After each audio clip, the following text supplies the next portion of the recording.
For the Honourable Member Chris Hipkins. Thank you very much, Mr Speaker, and thank you for the opportunity to make a brief contribution to this debate on the announcement of the rearrangement of schools in Christchurch. And can I say on behalf of the Labour education team, we want to acknowledge the stress that the schools have been under since the earthquake, that the teachers have been under, the principals, the boards, the kids.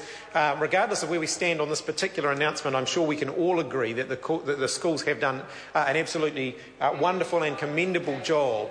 I'm going to come to the early childhood education services in a minute. Have done an absolutely wonderful job of supporting kids through a really difficult couple of years that have been, that they've experienced down in Christchurch. And as my colleague Sue Moroney has pointed out too, the early childhood centres have also done an absolutely wonderful job. It is, I guess, for those of us living outside of Christchurch, it's difficult to comprehend in some respects the difficulty that schools would have of not knowing where parents are, not being able to contact parents. Same with early childhood services, and they have done an absolutely wonderful job, and I do want to acknowledge them to do that, to acknowledge the contribution that they have made in that regard. I am concerned that this announcement goes a little bit further, potentially, than what some would have been expecting. I don't think anyone would have expected that there wouldn't be change required in Christchurch following the earthquakes. It has had a significant impact on the whole community and on the educational community as well. I think everybody expected that change was going to come and that it was going to be required.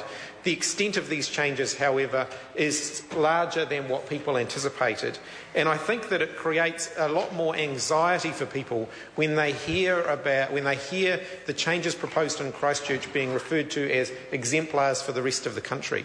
I think it would be very unfair on the people of Christchurch that they be used as guinea pigs for experimenting with different models of education at a time when they are already under significant strain. And I'm concerned that elements of what's being proposed by the government certainly would suggest that that is the case. They appear to be using the cover of the earthquake to trial things that they can't do elsewhere. And I actually think that's very, very unfair on the people of Christchurch. I think it's very unfair on the people of Christchurch. Now, if the government, and Jerry Brownlee says it's rubbish, if the government want to do things in Christchurch that they're not willing to do elsewhere, they should be upfront and honest about it. They should actually say to the people of Christchurch, hey, look, we're going to experiment with the future of the kids in Christchurch to see whether this actually works. Because that's effectively what the announcements they have made amount to. They are going to experiment on the children of Christchurch. And I don't think that that's the right thing to do. And as, some change is required. I've acknowledged that some change is required. But they could at least get the... Nothing wrong with an experiment as long as you're up front. They could at least get the process around that right. They could at least make sure they get the process around that right. When principals are saying that teachers in their schools were getting text messages saying that their school was being closed, while they were still in the meeting being briefed about it and hearing about it, and they weren't actually in the schools and able to talk to the teachers concerned, that suggests that the process was a complete botcher. That suggests that the process was a complete botcher. Giving people colour-coded name tags indicating whether their school was going to close or merge or be pushed out of existence is absolutely disgraceful. That's not the way people should be treated. If the government could have at least afforded some dignity to the process, which clearly they didn't in that regard. Giving people colour-coded name badges to indicate whether or not their school was going to be closed, like naughty primary school kids, is absolutely disgraceful.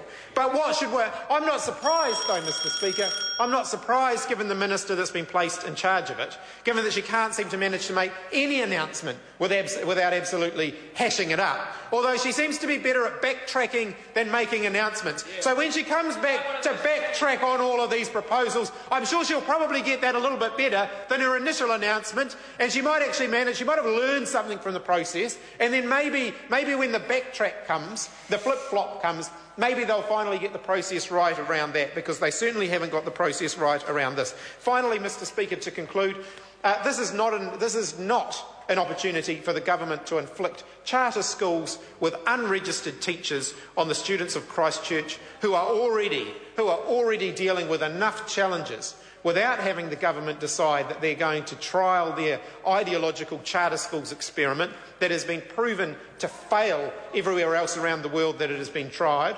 This is not an opportunity for the government to experiment on the kids of Christchurch. They need to go back to the drawing board and get a process right that's fair, that is open and that is honest about what they are trying to achieve, because they certainly haven't been in this process. To Speaker. I call the Honourable Minister Kate